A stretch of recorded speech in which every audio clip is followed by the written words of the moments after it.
Պարոն Վարդեմանյան, մի քիչ էս վերջի հարցի պատասխանից հետո այսպես ոգեշնչող բան կար, որ բացեցիք Հայաստանի Հանրապետության սահմանադրությունը, հղումը արեցիք, կարտացիք հենց սահմանադրության գրքի միջից, ոչ թե դիմեցիք արհեստական բանականությանը, երեգև այսօր դուք երկու անգամ նշեցիք, որ դիմել եք արհեստական բանականության օգնությանը, ձեր խմբակցության քարտուղար պարոն Աբրահամյանը շատ լավ ներկայացրեց ձեզ, խմբակցության ղեկավարը, նաև ձեր քաղաքական ուժի ղեկավարը այս դահլիճից դուրս էլ ձեզ բավականին վստահել են, հիմնվել են ձեր գիտելիքների վրա, բավականին նորմալ աշխատավարձ եք ստացել, օրենքով սահմանված կարգով, այդ մարդիկ հույսերը դրել են ձեր վրա, հիմա եկել եք դուք ազգային ժողովի դահլիճ եւ ձեր հույսը դնում եք արհեստական բանականության վրա։ Ինչու եք այս մարդկանց այդ ահռելի գումարները վատնում։ Սա մեկ, երկրորդ հարցս, արդյոք ազգային ժողովի նախագահի տեղակալ ընտրվելու դեպքում դուք առաջնորդվելու եք ձեր խղճով, համոզմունքներով, մարդկային ճիշտ բարձ հարաբերություններով, թե դիմելու եք էլի արհեստական բանականության օգնությանը։ Շնորհակալ եմ։ Պարոն Մինասյան, իդեպ, ես նախքան ձեր կողմից Շիրակի մարզում Գյումրու ընտրություններին մասնակցելը, ձեր հետ անձնապես ծանոթ չեմ եղել, այնպես չի, որ առիթներ ունեցել ենք, բայց ձեր մասին դրական բազմաթիվ հանգամանքներ լսել եմ։ Այնպես չի, որ հիմա էլ ուզում եմ ձեր քաղաքական գործունեությանը գնահատական տալ, բայց ես ենթադրում եմ, որ դուք այդքան արհեստական բանականության հետ կապված հանգամանքը իշատակեցիք, որովհետև ես նշվածը վկայակոչել էի հեծի հետ կապված հանգամանքը ներկայացնելու, իսկ դուք այս ժամանակահատվածում նաև նախքան ազգային ժողովի падգամավորի կարգավիճակը ձեռք բերելը հեծում պաշտոն եք զբաղեցրել։ Հիմա ես հասկանում եմ միգուցե նշված կոնտեքստը ձեզ համար դուրեկան չի եղել, բայց առնվազն կարծում եմ, եթե իմ որևէ այլ հրապարակային խոսքը դուք ուսումնասիրեք, շատ հազվագյուտ դեպքերում եմ դիմում արհեստական բանականության օգնությանը։ Իդեպ ինչ-որ իմաստով իմ գործունեությունը առավելապես այնպես է ստացվում, որ հնարավորություններ չեմ ունենում իրան դիմելու։ Այսինքն դրա համար պետք է ինչ-որ դադար չէ ունենաս, որ դիմես։ Ինչևէ, բայց բոլոր դեպքերում կարծում եմ այն, ինչը ներկայացրել եմ այդ մասով, խնդրում եմ բոլոր դեպքերում, եթե դուք կուզեք այլ ձևաչափով ճշտել, թե արդյոք նշվածը ճշմարտացի էր, թե ոչ, ճշտեք։ Մյուս կողմից, երբ դուք վկայակոչեցիք, որ կարծես թե երևի Տաշիր Կապիտալ փակbaşնետիրական ընկերության կողմից վարձատրությանս մասով էիք ասում,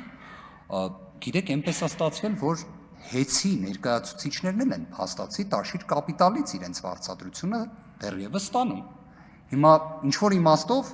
այստեղ մի անհասկանալի սիլոգիզմ է առաջանում կամ նույնիսկ դիալեկտիկ իրար հակասություն, բայց ես հակված եմ, որ թե դուք, թե ես ունենք հետևյալ համոզմունքը, հենց ազգային ժողովի падգամավորի կարգավիճակը ստանձնում ես ըստ օրենքի, պետք է ազատվենք որևէ այլ կարգավիճակից, որը վարձատրություն է ենթադրում, եւ պետք է առաջնորդվենք մեր խղճով, համոզմունքներով, բայց միաժամանակ հաշվի առնենք նաեւ մեր հայրենակիցների առջև ստանձնած պատասխանատվություն։ Իբրև ազգային ժողովի նախագահի տեղակալ, հատուկ ուզում եմ ընդգծեմ կրկին, այնպես չի, որ օրինակ չգիտեմ հիմա, շատերը ունենում են ինչ որ պատկերացումներ, թե որ պաշտոնն են իրենց պատկերացրել եւ այլն։ Երբևէ ազգային ժողովում գործունեություն չեմ պատկերացրել, երբևէ։ Որպես փաստաբանել բավականին արդյունավետ կարծում եմ գործունեությունս իրականացրել եմ, բայց հիմա ունենք այն, ինչ ունենք։ Որպես ազգային ժողովի նախագահի տեղակալ պատկերացնում եմ ելակետը իրավունքի գերակայությունը բոլորի դեպքում, բոլորի։ Արձագանք։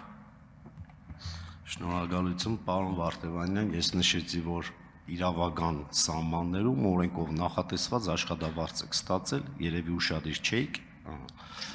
որովհետև ես այդպիսի բնավորություն չունեմ մարդկանց աշխատավարձերը հաշվելու, ուղղակի ինձ հետաքրքիր էր Forbes-ի տվյալներով միլիարդատեր գրանցված մարդը ձեզ վարձել է, որպեսզի դուք իրեն օգնեք, դուք օգնում եք,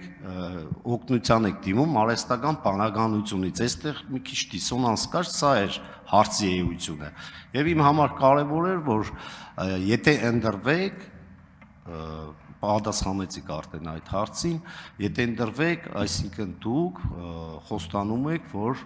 առաջնորդվելու եք խղճով, համոզմունքներով եւ մնացած ձեր իրավական նորմերով ձեր ստանձնած պարտավորություններն ու իրավունքները իրացնելու եք ճիշտ ձևի։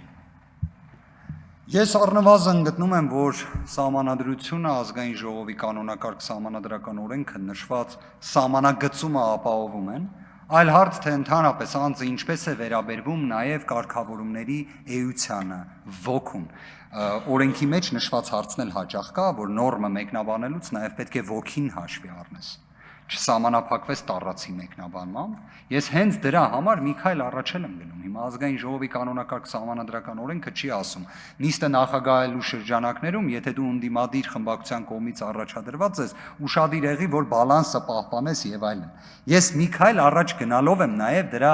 ոգին փորձում բացահայտել եւ այո, այդպես էլ պատկերացնում եմ։ Ավելին հակված եմ նաեւ ընդդիմադիր խմբակցության բոլոր գործընկերները նշվածը եւս հենց իմ նկատմամբ նաեւ վերաբերմունքից ելնելով հաշվի առնելու են։ Ես նման, այսպես ասած,